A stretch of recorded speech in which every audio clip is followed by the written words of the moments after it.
पिंडदान से मोक्ष तक जाने क्या है गया जी का इतिहास। आज हम बात करेंगे बिहार के एक बेहद खास और पवित्र स्थल के बारे में जिसका नाम है गया जी।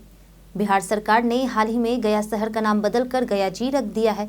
इसका कारण है गया का पौराणिक, धार्मिक और ऐतिहासिक महत्व। चलिए जानते हैं गया जी की वह कहानी जो इसे एक अनमोल धार्मिक धरोहर बनाती है। गया जी सिर्फ एक शहर नहीं बल्कि हिंदू धर्म के लिए अत्यंत पवित्र तीर्थ स्थल है। यहाँ भगवान विष्णु के चरणों के निशान माने जाते हैं जो विष्णुपद मंदिर में सुरक्षित है। हिंदू मान्यताओं के अनुसार गया जी में पितृपक्ष के दौरान श्राद्ध करना अत्यंत महत्वपूर्ण माना जाता है, क्योंकि यहाँ पिंडदान करने से पितरों की आत्मा को शांति और मोक्ष की प्राप्ति होती है। गया को मोक्षदायिनी भूमि भी कहा जाता है। क्या आपको पता है कि गया नाम किसी देवता का नहीं बल्कि एक राक्षस का था। जी हाँ, यह नाम गयासुर नामक एक असुर से जुड़ा है। वायु पुराण में इसके बारे में बताया गया है कि गयासुर ने कई सौ वर्ष कठोर तपस्या की बिना खाए पिए। उसकी तपस्या देखकर देवता घबराए और भगवान विष्णु के पास जाकर मदद मांगी। गयासुर ने भगवान विष्णु से एक वरदान मांगा कि उसकी देह इतनी पवित्र हो कि जो भी उसे देखे या छुए वह सीधे शिवलोक या फिर वैकुंठ लोक में चला जाए। भगवान विष्णु ने उसे यह वरदान दे दिया, लेकिन इस वरदान के कारण स्वर्गलोक में अकाल पड़ गया, क्योंकि जो भी गयासुर को देखता था वो वहां चला जाता था।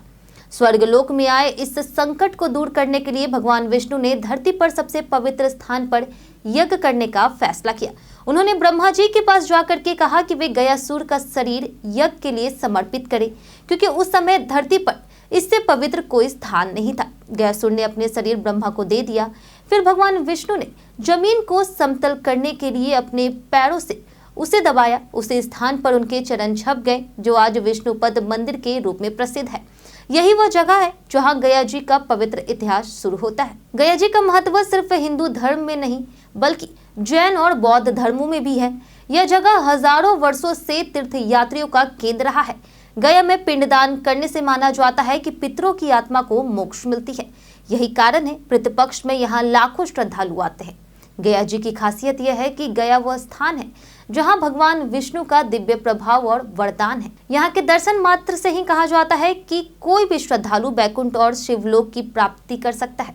इसलिए राक्षस होने के बावजूद गयासुर का नाम सम्मान के साथ गया जी के रूप में लिया जाता है। तो दोस्तों, गया सिर्फ एक शहर नहीं बल्कि हजारों साल पुरानी धार्मिक और पौराणिक कहानियों का घर है। भगवान विष्णु, गयासुर और विष्णुपद मंदिर की यह कहानी हमें हमारे संस्कृति की गहराई से परिचित कराती है। अगर आप भी धर्म और इतिहास में रुचि रखते हैं तो गया जी की ये कहानी जरूर जानें। अगर आपको ये वीडियो पसंद आया हो तो लाइक, शेयर और सब्सक्राइब जरूर करें।